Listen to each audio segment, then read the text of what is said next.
This is Word and the Wild, a one-year Bible adventure with friends. My name is Owen. I'm your host and your guide, delighted to be together with you on this 12-month journey as a podcast plus community where we read the Bible for ourselves, but not by ourselves. Guys, here we are. It's week 14. And this week, we're out here in the Wild West. It's a time when the Israelites live on the frontier, dangerous borderland between prosperity and disaster, and God calls in a series of lone rangers to rescue his people. They are called the Judges. So hello and welcome. We are rolling through this journey together. It's not a recap where we feed you bite-sized bits of the Bible. No. This is a freewheeling walk where we watch the Bible unfold like the story that it is. So subscribe here on your favorite podcast platform and share us with a friend. It's more fun when we have more people along with us. I want to say a special welcome to our Word and the Wild Plus community. Our community members support this nonprofit endeavor, and that makes space for all of us here on this Bible reading adventure. As community members, they enjoy access to our private, safe online space where no honest question is a dumb question, along with weekly live stream Q&As, bonus content like articles, interactions, meetups, and even some live stream teaching get-togethers with yours truly. If any of that sounds like your huckleberry, then check the show notes for how to become a member yourself or get all the details over at wordandthewild.com. All right. With that, my friend, it's time to saddle up. We're on the trail in the Wild West of the Israelite frontier. Here we go.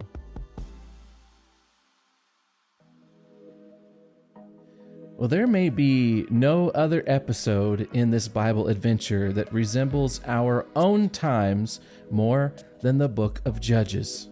Judges, it's a time when there's just a handful of people who truly love and follow the Creator God, the God of Abraham, Isaac, and Jacob. Those people are few and far between, and when you do find them, they are often on their own and fending for themselves. Hopes for a nation of people who together love God, love their neighbors, love each other, and establish a nation that represents God's heart to the world. Well, those hopes are fading, and God's people have forgotten their history, they've forsaken their purpose, and they flounder in their poor choices. In other words, it's a dark time. Israel's relationship with God is a team sport. That's been clear all the way back since Mount Sinai, but that doesn't mean that individuals don't matter. And the judges that we are reading about this week show that. If you look at their lives, you see that in dark times, a single person who chooses to love and obey God can be a powerful tool in God's hands. In those dark times, a movement of God can start with a single individual who listens to God's voice and steps forward into those uncertain times with courage. As a people, the Israelites faltered in their commitment to maintain their relationship with God. That's what we saw as we wrapped up the book of Joshua. And so, as a result, they failed to clear out Canaan because their commitment to God and their success in their project were tied together. They go part and parcel. And as a result, God makes this, very damning statement after the death of Joshua in the early moments of Judges.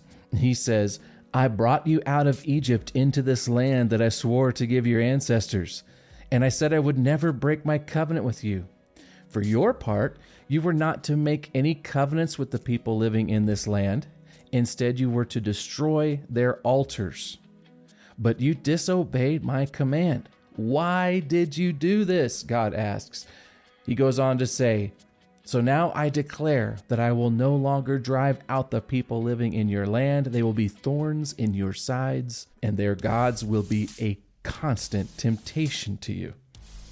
That's Judges chapter 2, verses 1 through 3. And that, in a nutshell, is the plot of Judges. The people groups that remain in Canaan get the upper hand and become a festering wound in the fragile nation of Israel. But even though God's people are unfaithful to him, God does not abandon them. It says that the Lord took pity on his people who were burdened by oppression and suffering. That comes up in Judges 2:18. Does that sound familiar? Sounds like what he noticed back when the Israelites were there in Egypt, trapped and enslaved, right? And just like then, when times got dark and poor choices from God's people came home to roost, God empowers leaders to come to their rescue. And these powerful leaders are the men and women who give the book we're reading its name. They are the Judges. As we make our way through this week's season of the story, we will move through about 300 years of some very colorful history. Sometimes, our eyes are going to be glued to incredible tales of victory, and other times we will be shocked by scenes that we want to fast forward past as quickly as possible. Many of the Bible's best-known stories, they come from the Judges. You're going to meet people this week that you may very well recognize. Even if you're not that familiar with the Bible, there are people like Deborah, Gideon, Samson.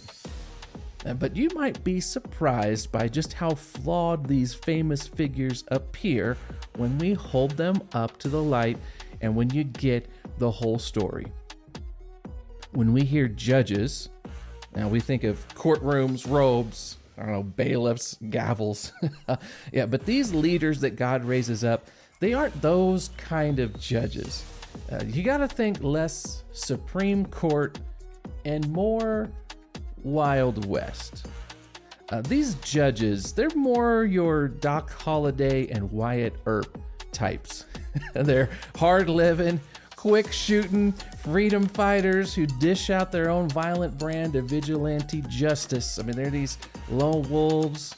They aren't afraid to bring law and order, even if they have to step outside of law and order to get it done. They let their fists do the talking. They're just as likely to shoot up the town as they are to save it.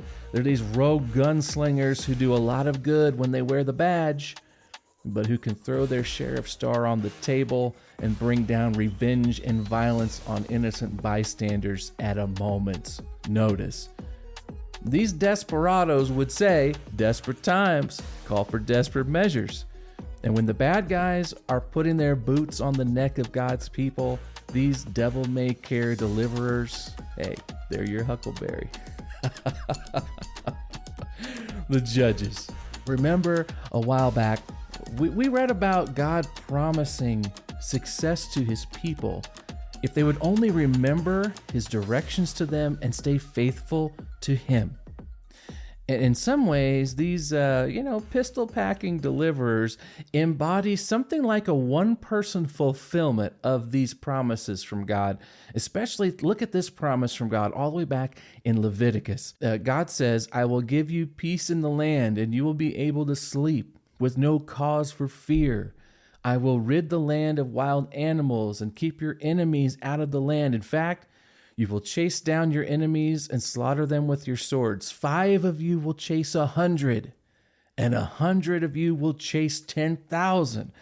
All your enemies will fall beneath your sword. I will live among you, and I will not despise you. I will walk among you. I will be your God. You will be my people.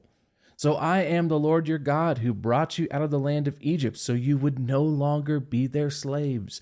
I broke the yoke of slavery from your neck so you can walk with your heads held high. That's from all the way back in Leviticus 26, verses 6 through 13. Ehud, Othniel, Gideon, Samson, many of the other judges, God used them and a handful of followers to rout entire armies. They are unlikely heroes who often fight with unlikely weapons against great odds, and they find success. They embody, in some ways, this promise that the Lord made to his people. And it's not because of strength or strategy they find success, but because they listen to God's instructions and allow themselves to be empowered by his Spirit. And the result? Well, they free God's people for a season. God's people crawl out of the caves they've been hiding in, and once again walk with their heads held high, if only for a brief time, until once again the people scatter and everyone does what's right in their own eyes.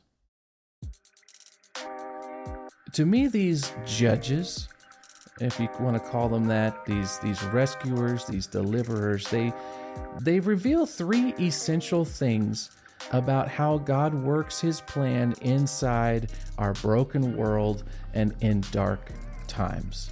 I'm going to share them with you. The first thing is that godly leaders are God's response to oppression and suffering. It's just a true statement that God does not forget his people. He never does. Even when his people wander away, his shepherd's heart causes him to raise up leaders, and those leaders have a responsibility to heed the call. In dark times, godly leaders are God's response to oppression and suffering. Here's another thing that I see in Judges, and it's simply that individuals matter. Life in a community really is a group sport. For a group of people to be healthy, be it a family, a staff, a work crew, or a nation, for a group of people to be truly healthy, every person in that group needs to be walking out their lives with love and loyalty to God and to each other. As we're seeing with the Israelites, that is a very rare set of circumstances. And when those circumstances aren't in place, times get dark. However, when times are dark, we see from the Judges that a single person who listens to God and follows him with their whole heart can make a profound difference in the lives of so many. Take what you see in Judges to heart. And it may very well be that God is asking you to be the person who makes courageous moves to bring life and health to a circle of people in your care. And take it from the Judges. It can be a lonely path, a dangerous path, but with God's help, you can do it. Individuals matter. But here's where we need to be careful, and this is the third lesson I see from the Judges. Now, the difference between a good leader and a dangerous leader is nothing more or less than empowerment by God's Spirit. That's the difference between a good leader and a dangerous leader. Just because a person finds themselves in the lead seat, at the head of the table, at the top of the crew, it doesn't mean that they are a force for good. In fact, if we aren't careful, we as leaders, whether it be leaders of a family, of a crew, of a staff, or even just leaders of ourselves, we as leaders can easily change over time. Many judges in our stories this week, they drift. When they're empowered by God's Spirit, they accomplish generational good. But when they follow their own selfish desires, they bring great harm to themselves and to their people. And we all know leaders who allow their pride and selfishness to erode their effectiveness. They still walk and talk like the same leaders, but because they aren't led by God's Spirit themselves, they lead others down a dark path. And that could become you or me at any time. Lessons from Judges, huh? We admire their courage, we applaud their commitment, we follow their stories and their example with caution.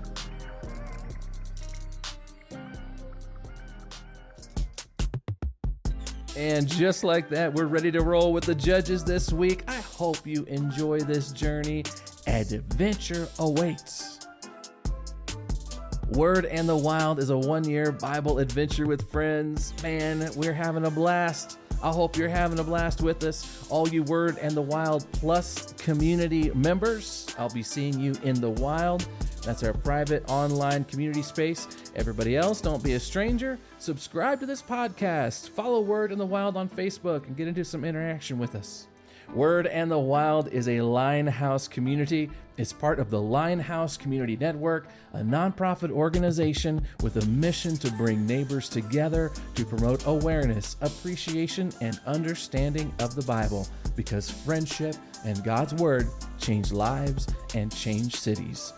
Word and the Wild, presented by the Lumavaz Podcast Network. Many thanks to our friends at Lumavaz, and with that, we are out. I'm Owen, your host and your guide, and until next time, I'll be looking for you out there on the trail, in the Word and the Wild. Have a great week.